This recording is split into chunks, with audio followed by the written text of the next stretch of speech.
Alright guys, so here's the roast that we have, the front shoulder of the venison that I just took out of the other video from, it's a year and a month old. If you want to see how I preserved it, feel free to go check it out. What we're going to do is we're going to season it and bake it, and I'll show you what it looks like. It comes out phenomenal. They come out like butter. And another way, if you don't want to just grind it up and make chop, another way to look at it. So first what we're going to do is we're going to trim up a lot of the fat here. It's kind of, you don't even have to do this honestly, but just kind of feel free. There's a couple areas that I'll take out, just kind of small little pieces here. Like, for instance, these big fat pads, because venison fat is not too good. So we're going to take that one and that one out. Kind of have a crazy knife here. And just kind of come around here like this. It'll come right up. So once we trim that up, very easy to do these. This is the front shoulder, and I actually, if you notice here, I took the shank part out.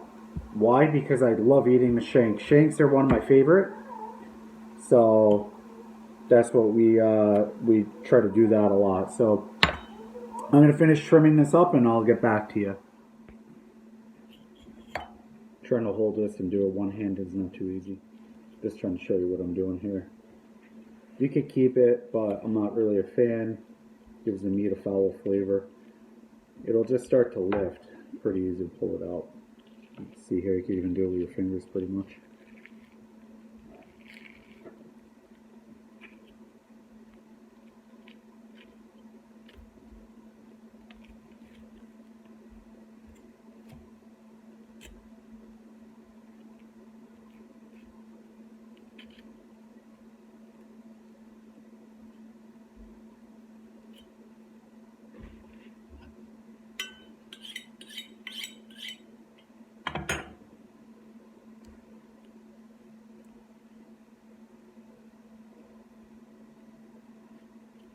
Just want to show you, if you're having a hard time here trying to get under the silver skin, is get like this here.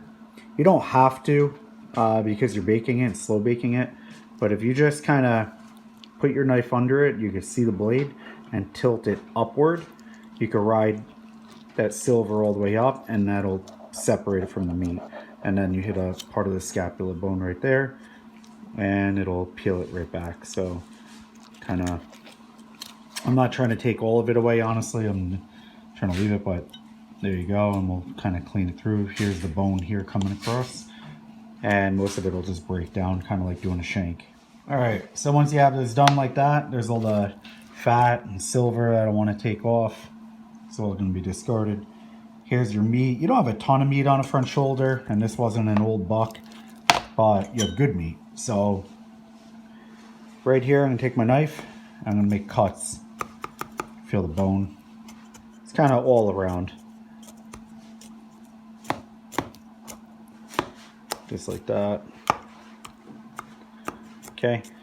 And right here, I have fresh garlic, and then I have Irish butter. So what we're going to do is, I'm going to take here and wedge the garlic down into these holes. So this way, when you go to shred it, that garlic flavor goes all over, but it's also going to be very juicy because it lets out moisture inside. So you're just kind of stuffing it inside all of these holes, just like that, and it will go right in. Okay, get shove chunks of butter in there as well, and we'll do it on the back side also. Okay.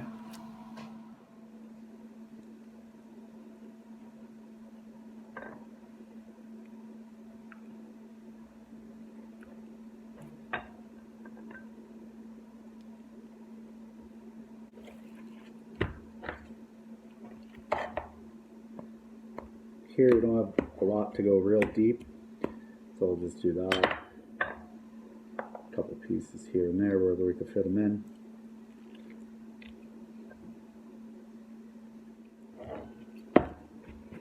Okay, here we have black pepper, garlic powder, onion powder, thyme, spicy paprika, and we're just gonna blend that all together. Nothing special. Get all the dry ingredients incorporated. Okay. And here we have extra virgin pure olive oil and Marsala wine. So we're gonna mix these.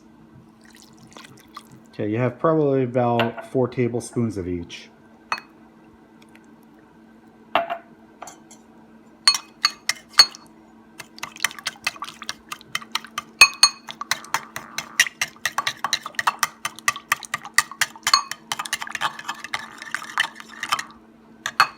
Okay, next we're gonna add some fresh frozen parsley that I chopped up in advance.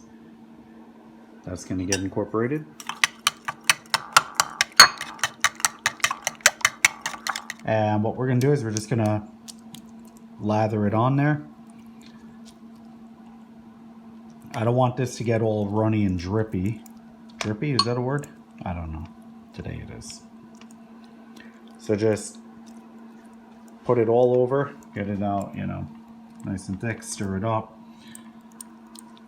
And now we're gonna do the same for the other side, and we're gonna put butter on here also.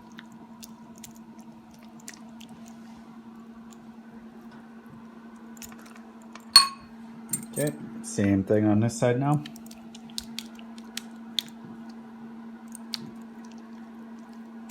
And you want to really fill it in there pretty good on these holes that you put in for the garlic and everything. So this isn't going to be like a wet saucy meat that you're doing like a wet sauce. This will be more like a dry rub when it's done.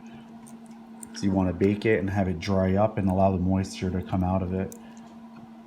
But you just kind of load it on there.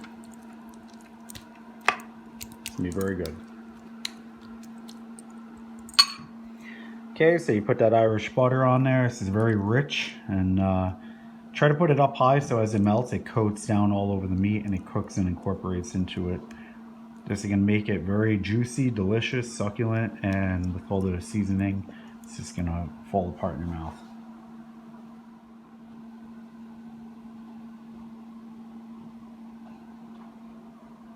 While you're doing this, you want to preheat your oven to 375. Okay, so now we're going to put some aluminum foil on here. Make sure you get all the way around and seal it up real tight around the top, crimp it. You don't want any air coming out. Usually I would put parchment paper, but I couldn't get any because of the supply chain. I wonder what happened there. But anyway, so you just wrap this around, and we're going to just make sure your foil is really sealed up tight. You want to keep that moisture in, whatever moisture is in there, okay? And you don't open it until it's ready. Okay, so that's what it looks like. Just have it sealed up. You could even put another piece here if you need to. You want to triple it, but I think that's good enough. Okay, we're going to pop it in the oven for about 3 hours. That's where I like to be with it. And it should be all pulled pork pretty much, full off the bone. And I'll show you in a few minutes. Okay, so we got some corn going, mashed potatoes are done, and I just pulled this out of the oven. It's been about 3 hours, and take a look at it. That's exactly what you're looking for. I want it to be nice and dry, just like that. Now if you want to char that up, because it's soft, we're going to put the broil on and throw it back in for about 3 minutes. Okay, finished product. If my pan wasn't so cheap and burned, I would have probably charred it a hair more, but it crisped it, it dried it up. It's right where I want it to be. I'm going to show you just how tender it is.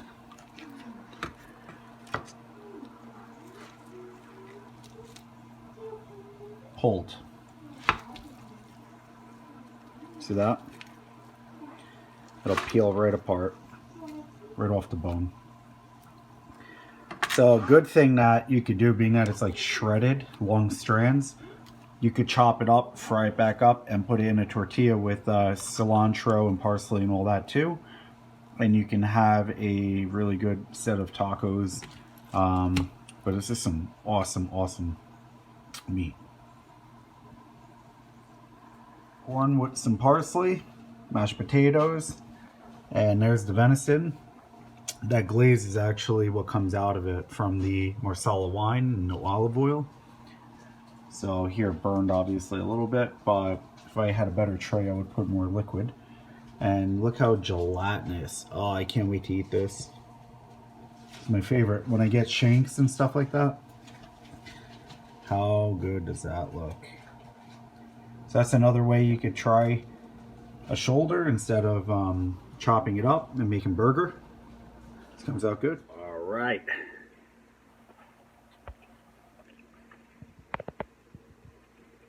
Love it. Oh, it's gelatinous, sticky, flavorful. That's good. No, it tastes like crap. Just kidding. Don't forget to subscribe, hit the like. Happy hunting. Take care.